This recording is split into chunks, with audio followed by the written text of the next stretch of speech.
of Long Beach. It is good to see you, sir. I'm grateful. So just tell me, let's start with an overview. When we've spoken before, we talked about the difficulties, particularly input difficulties coming from China. Has that now eased sufficiently?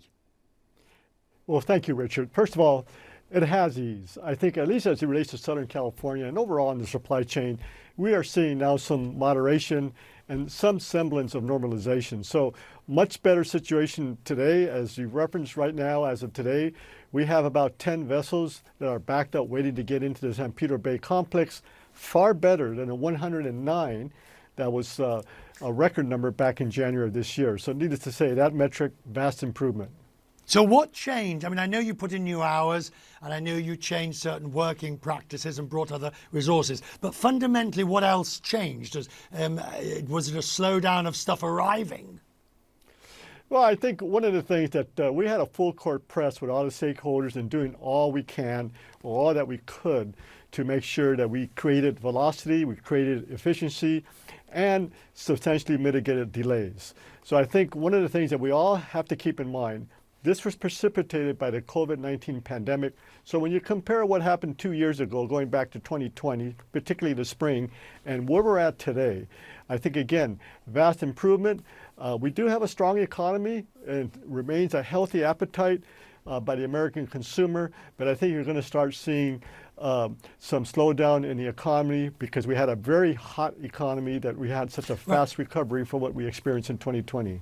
So on that issue, when we look at the numbers that we're seeing on inflation, and I've heard some people suggest that up to 30% of inflation is, if you will, energy costs, or the worsening inflation is 40% of energy costs. And then you have this 15 to 20% or so related to supply chain issues that have pushed up prices. Do you buy that?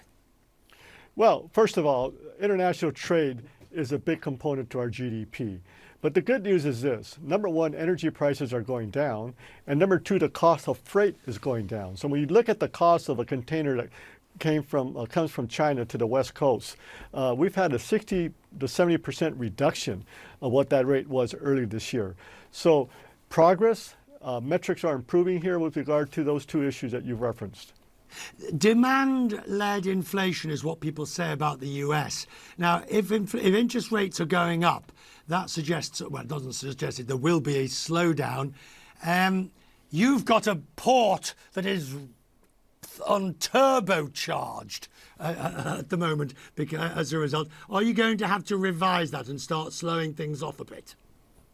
Well, number one, what we're working on is amplifying efficiency, like what I said about the platform of a 24/7 framework, expanding hours. But again, what you've mentioned is a result of a good economy that we have right now. And of course, when you look about where is the demand in terms of any of these international carriers that you talk to, where's the market? The market is in the United States. So I think what you are seeing is the retail sales are a little bit tepid now. Demand's going to be slowing. And I think going back to what many of us predicted early this year, we did say that in the second half of 2022, we were going to see some normalization of supply chain. And again, you're starting to see that. So hopefully the actions of our leadership, including the Federal Reserve, will be able to control inflation and avoid worse scenarios. I think we're in a relatively good spot right now, given, again, we'll see what the Fed does tomorrow. But I think the end goal here is to make sure that we're able to control not only the inflationary rate, but also make sure that from the supply chain perspective, we have create further efficiencies, avoid delays, and mitigate costs. So on those metrics, we're certainly doing a lot better than we did earlier this year. And finally, for the port itself, your ability to continue investing, because I look at the other global supply hubs around the world, the ability of you to continue to invest as interest rates, you'll have to pay more yourselves for your borrowings. Well, that's correct, Richard. At the Port of Long Beach in crisis, we build, and we have built. We're investing much of our revenue into our capital improvement project for fiscal year 2023. That number represents about $322 million, which represents 47% of our budget.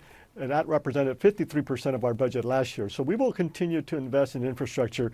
So I think the good news, not only the Port of Long Beach is well positioned to invest, but also keep in mind that I have a lot of optimism given that the administration has earmarked monies for America's ports, and of course, we're a beneficiary to that. You know, Mario, it's so lovely to have you on the program tonight, because we talk in such esoteric or general terms about trade, but when we think about the port, you are actually moving the goods. You're actually the bit. You know, everything we talk about, all the gadgets and things, you're actually moving them. It's fascinating.